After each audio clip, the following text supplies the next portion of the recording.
Kate Sullivan's Recommendation 3 amends Section 6 of the 2006 Constitution so as to remove the automatic right to a trial by jury in criminal cases in the Supreme Court. This is a very important recommendation according to South Caicos native and Digicel's CEO E.J. Saunders. We are trying to write a new constitution just based on something coming out of the Commission of Inquiry, and to design a constitution that affects the whole country based around just the Commission of Inquiry recommendations that Sir Robin All made. I think that we're trying to basically treat a whole country the same way because of a number of individuals. Allegations are made from a number of individuals. Albert Butch Clare, president of the South Caicos Concerned Citizens Association, agrees. I firmly believe that the heart of the British system of justice, your system of justice, is that a person is innocent until proven guilty in a court of law. And here should really be no exception.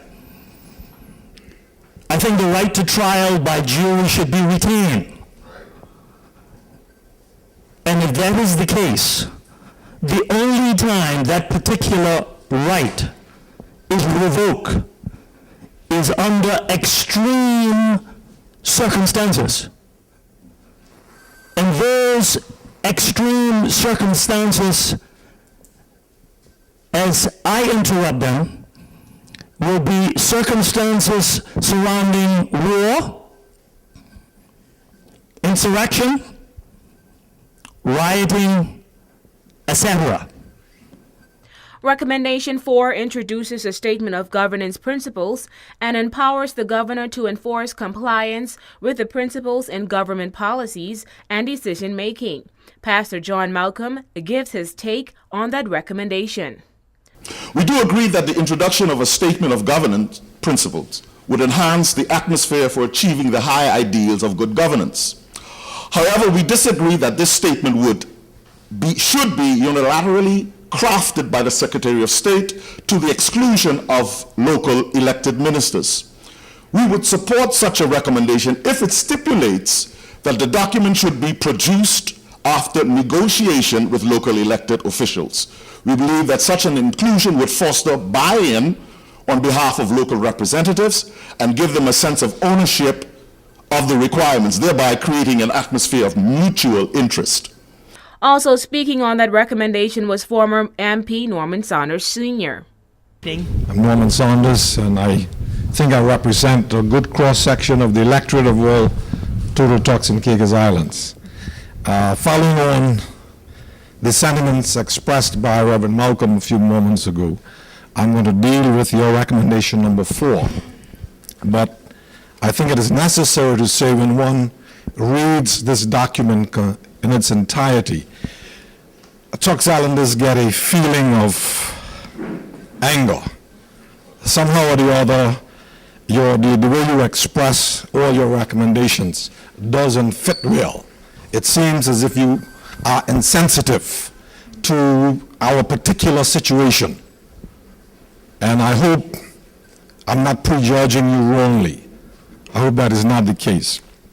Now, with regard to recommendation 4, personally, I support the need for a statement of principles, one that is universally accepted as good and necessary by any government in any part of the world, not just Turks and Caicos Islands.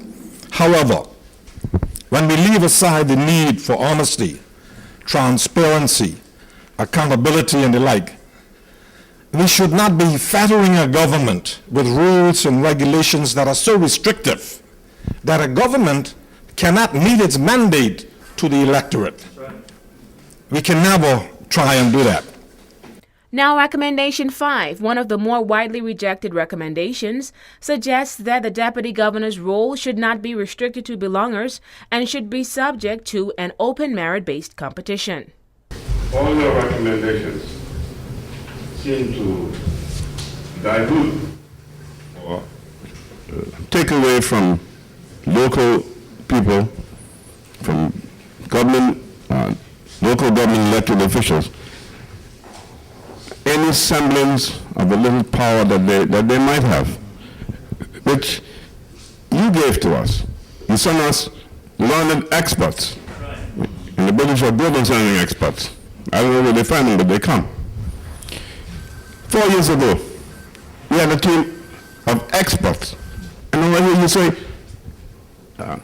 you are an expert. I wonder what will happen 4 years from now. Somebody else will come and say, Kate Sullivan, they know what you're talking about.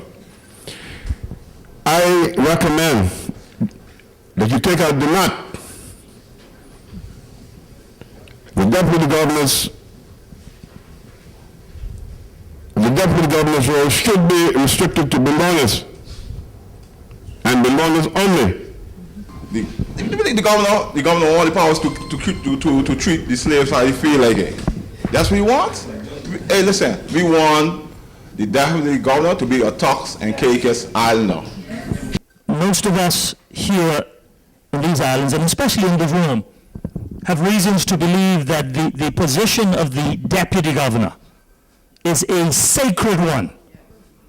One that is so sacred that we firmly believe. Now, folks like you and others might label it as racist. We don't look at it like that. We look at it as protecting our turf or safeguarding our boundary. Now, for years, Mrs. O'Sullivan, they told all of us here, all of us are a testament to this, that we're not qualified. So the governments of yesterday have been spending millions of dollars on education. I stand to be corrected to the tune of almost 17 million a year. All of these faces you see around here, all of these faces, Mrs. O'Sullivan, are potential candidates for the deputy governor's position. All of them.